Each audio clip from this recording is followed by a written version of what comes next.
Hello வணக்கம் sir. வணக்கம் madam. So இது எதுக்காக இந்த வீடியோ அப்படின்னா, எங்கள் இன்ஸ்டியூட்டில் வந்து பார்த்தீங்கன்னா ஒரு சப்ஜெக்டை வந்து நாங்கள் கம்பல்சரியாக மாற்ற போகிறோம். இப்போலாம் நீங்கள் சிங்கப்பூர்லாம் எடுத்துக்கிட்டால் 10th முடித்தா அவங்க வந்து ஆர்மிக்கு போயிட்டு 2 வருஷம் சர்வீஸ் பண்ணிட்டு தான் அதுக்கப்புறம் அவங்க வேறு மற்ற வேலைக்கு போகணும், படிக்கணும். ஆனால் இந்தியாவில் அந்த மாதிரி எந்த கட்டுப்பாடும் கிடையாது. விருப்பப்பட்டால் ஃபோர்ஸில் ஜாயின் பண்ணிக்கலாம், விருப்பப்பட்டலாம் ஜாயின் பண்ணிக்க வேணாம்.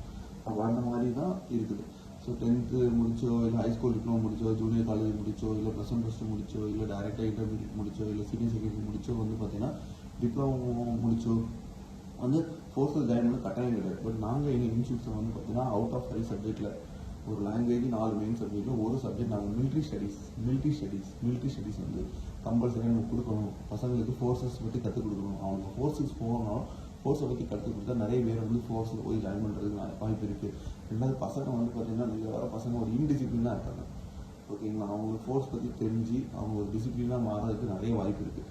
ஸோ அதனால் மிலிட்ரி ஸ்டடீஸ்ன்ற ஒரு சப்ஜெக்ட் வந்து நீங்கள் எங்கள் இன்ஸ்டியூட்டில் ஜாயின் பண்ணால் கம்பல்சரி எடுத்து படிக்கிற மாதிரி நாங்கள் வந்து கொண்டு வர போகிறோம். ஏன்னா நாங்கள் வந்து பேரண்ட்ஸோடைய மைண்ட் செட்டை பார்க்குறது கிடையாது. ஏன்னா பையனுடைய மைண்ட் செட் தான் பார்க்கணும். ஸோ பையன் அவனுடைய லைஃப் அவனே டிசைன் பண்ண ஆரம்பிச்சிட்டாங்க அப்படின்னா பேரண்ட்ஸ் இன்ஷியலாக அவங்க அக்செப்ட் பண்ணிக்க மாட்டாங்க. நான் பையன் சொல்கிறது கேட்க மாட்டான்னு சொல்லிட்டு.